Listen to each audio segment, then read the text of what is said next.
back to another enlightening episode of NutraPreneur, where we dive into the forefront of innovation in the nutraceutical industry.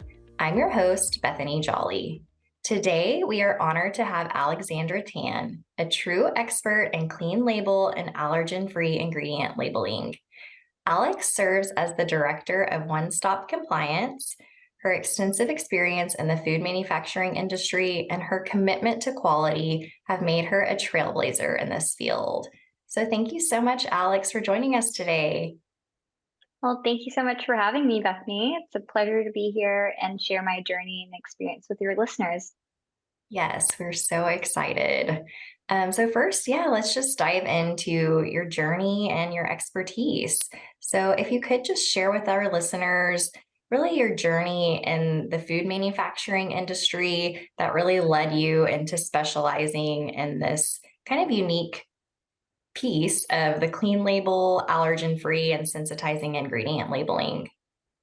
Oh, absolutely. Out here in Vancouver, British Columbia, Canada, there's a large population of vegetarians and vegans, apparently 3 times greater than the average of all Canadians.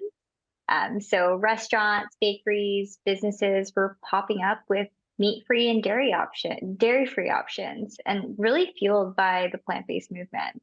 And so people were becoming more health conscious and really aware of, I guess, society's impact on the planet.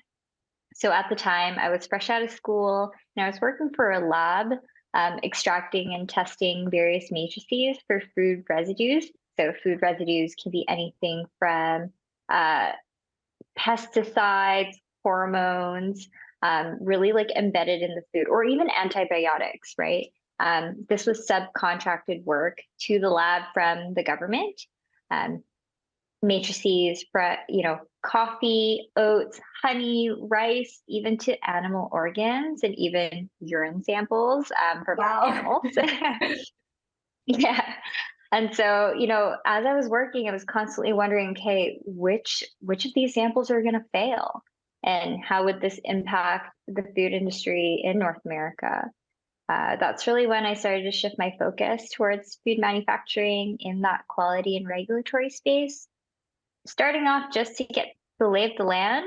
But really, my passion while working was finding loopholes and trying to find creative regulatory solutions to be able to use all the buzzwords that marketing wanted. So, clean label, allergen free.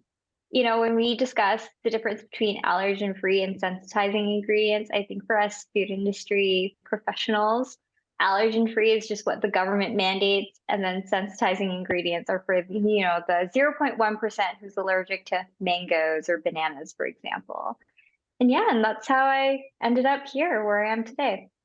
Yeah, that's great. And there's definitely a need for that. I feel like the number of individuals that are sensitive to certain ingredients or do have a food allergy is just becoming more and more prevalent.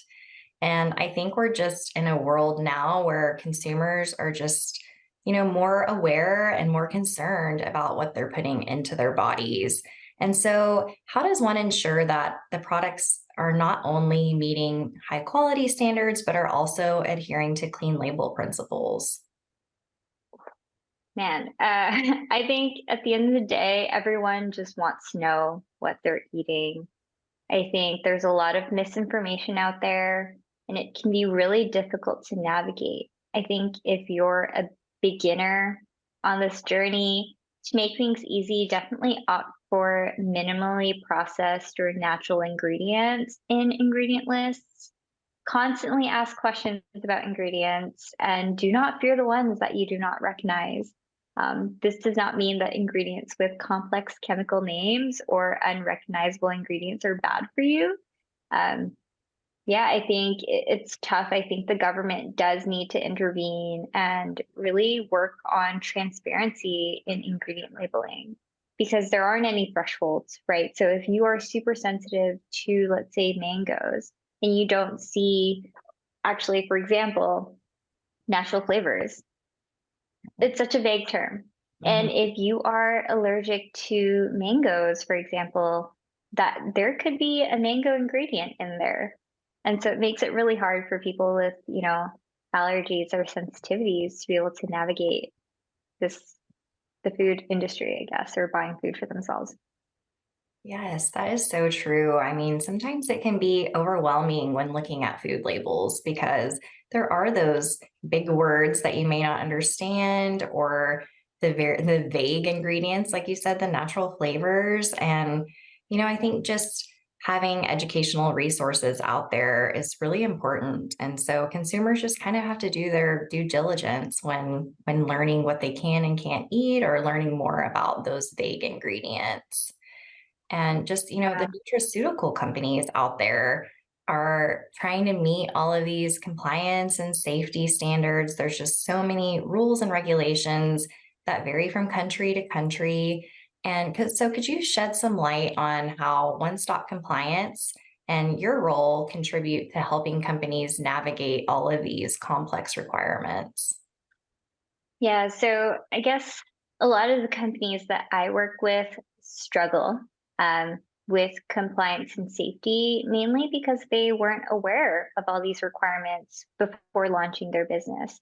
And so they come to a place, where they're stuck and they need to improve their process without affecting supply or, losing money by investing or, just capital cost expenditures and things like that. So, a lot of the companies that I work with, I'm able to provide tailored solutions to their specific compliance needs.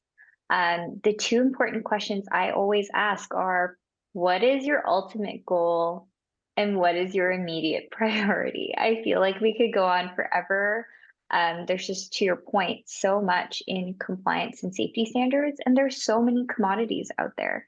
When we just look at food, there's dairy regulations and then meat regulations and fresh fruit regulations. And then there's us in the prepackaged or even dietary supplement industry. So there's a lot to navigate. I try to provide strategies to be able to meet, market entry goals or improve the bottom line, all while meeting compliance and safety standards to really protect the brand. So anything from short projects like label reviews, formulation compliance assessments, to communication with Health Canada or CFIA or even FDA. I've also had, you know, opportunities to train and support existing teams to implement new processes that they may be unfamiliar with, or make existing processes more robust, things like recall programs and whatnot. Yeah, that's fantastic. I think just all of the different sectors in the food industry, like you said, they each have their own subset of regulations they have to follow.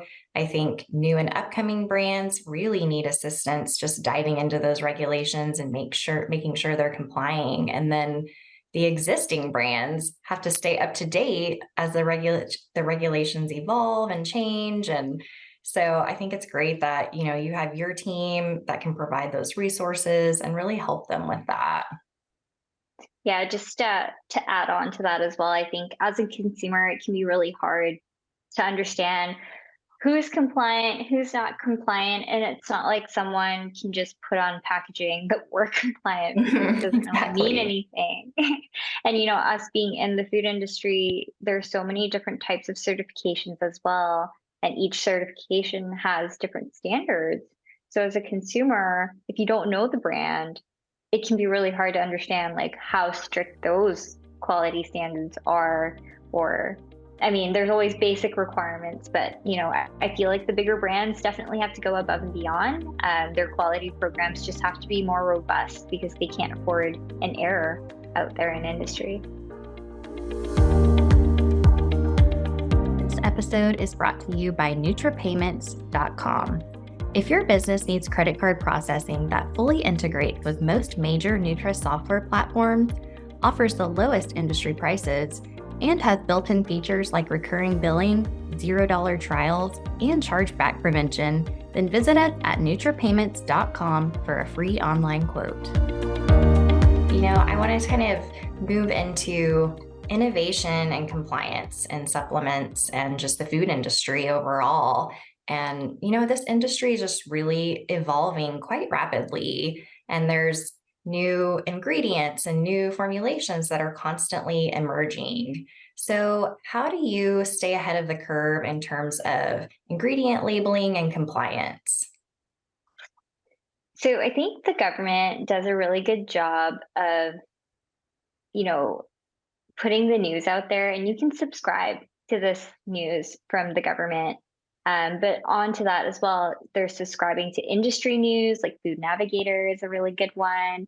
Networking in industry, or even joining food industry associations. So whether it's like regulatory associations, or here in Canada we have CHFA, just joining in, really everyone engaging in new regulations, interpreting those regulations together, because sometimes proposed regulations or guidance documents don't really dive into the nitty gritty details, or haven't really been fleshed out by the government. And so being part of an association, you really understand how everyone else interprets it, or maybe how the government would interpret things like that. I think this way you can stay ahead of the curve, know what's upcoming, 5, 10 years down the line. You'll learn of upcoming trends, new hero ingredients. In the news as well, you'll find if, Ukraine and Russia going to war, there's going to be ingredient shortages. I think that'll really help your supply chain team, and us in quality. We work so closely with operations. So that is definitely how I stay ahead of the curve. Yes, that's a great point. I think a lot of people have had issues sourcing ingredients and packaging components just with all of the worldwide changes that have occurred over the last few years. And so, staying on top of that. And then you also make a great point about just subscribing to the various websites and things that the government agencies offer, as well as those associations, because I've noticed, as I subscribe, they provide very specific, excuse me, very specific details on, one topic at a time. So you're not just overwhelmed, or they have webinars that you can attend that are very helpful. And so I think that's a great idea. um, so moving on, sorry about that. Could you walk us through a successful case where your expertise in clean label and allergen-free ingredient labeling made a significant impact on a product's success or compliance? Yeah, I think I touched on this a little bit earlier on. A great example would be the use of natural extracts to actually extend shelf life. Um, Diving into this a little bit more, celery extracts, rosemary extract, oregano extracts, they act both as an antioxidant and antimicrobial due to the high amount of organic acids that are in there that can control microbial growth and just oxidation. But because they are organic acids, they're also flavor modulators. And so they can be classed as a natural flavor on your ingredient list. So I think, that was really a successful case at my workplace when we really wanted a clean label product, and we were able to achieve marketing's request by putting these, shelf life extenders that are actually natural extracts as a natural flavor, but also meet R&D's aim of extending shelf life of the product and preventing spoilage, all while being compliant, right? So I think it's really important too, like to have regulatory and quality involved, and really understanding where we can class things into different categories for ingredient naming. And that way you can add flavor modulators, bitter blockers, natural flavors to achieve the flavor profile you want without overextending your ingredients list. Yeah, and I think that's great from a regulatory perspective and a marketing perspective as well. So that's great. So to talk more about innovation and consumer focused products, have you noticed any, new trends that you expect to see in the future from the food or the supplement industry? So many. I think gut health is huge. Um, Probiotics, prebiotics, and I think this one's new to me, but postbiotics are all like buzzwords in the industry. There's also, I think the hunt for a melatonin alternative. So melatonin is actually weirdly classed as a drug. I think it's weird, I guess, because we live in North America, but weirdly Yes. classed as a drug in Europe, as well in Australia and New Zealand. So I think a lot of people now are looking for melatonin alternatives so that one formulation can be sold worldwide.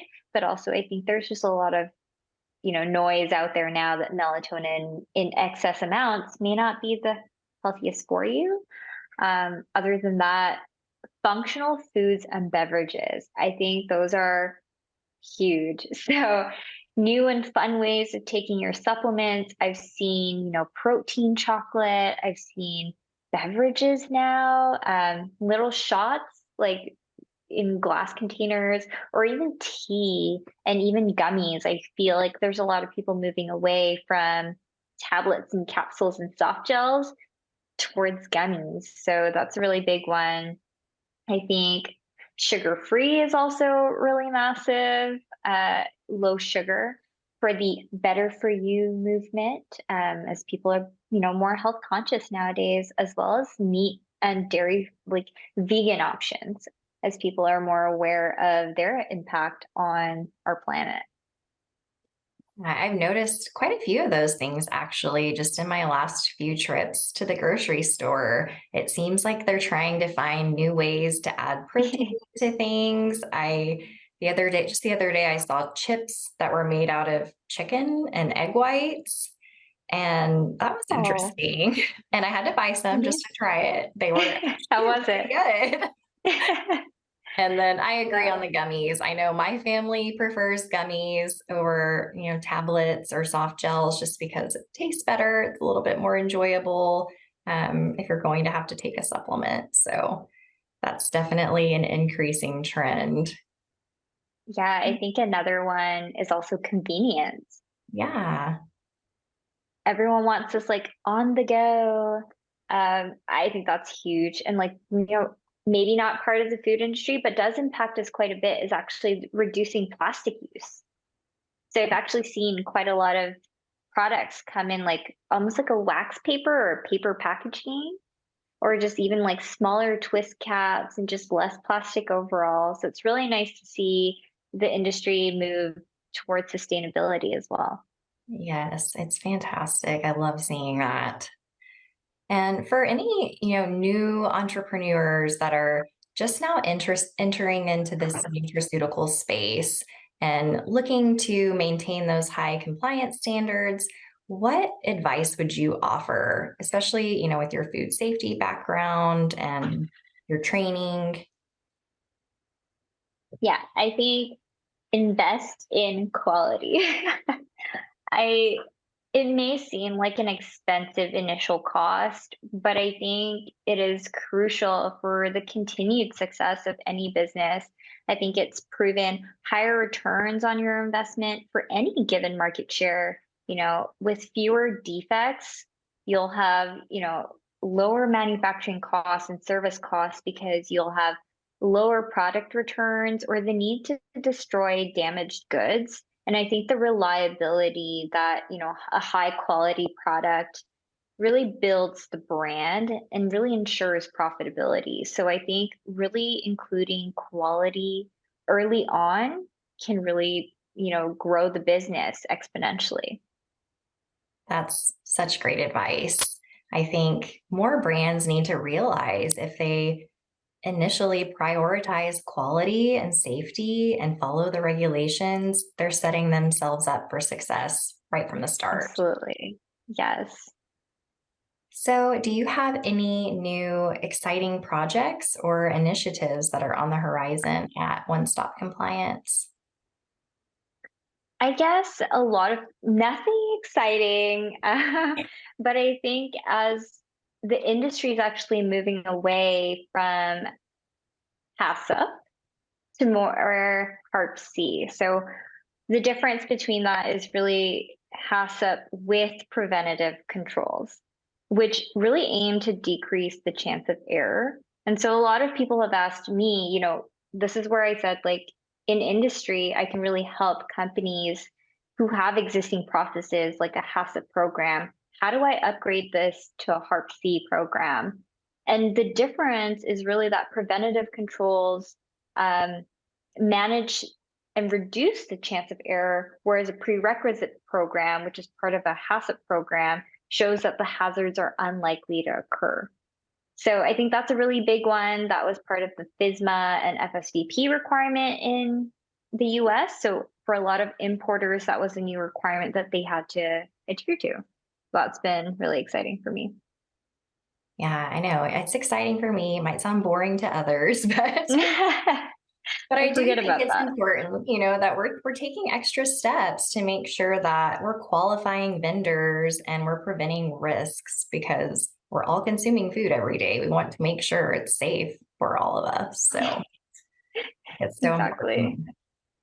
So as we conclude this has been a really enlightening conversation. I've really enjoyed talking with you. And we've gained a deeper understanding of the vital role of clean label and allergen-free ingredient labeling in the nutraceutical and food industries. So a big thank you to Alex Tan for sharing her wealth of knowledge and experiences with us.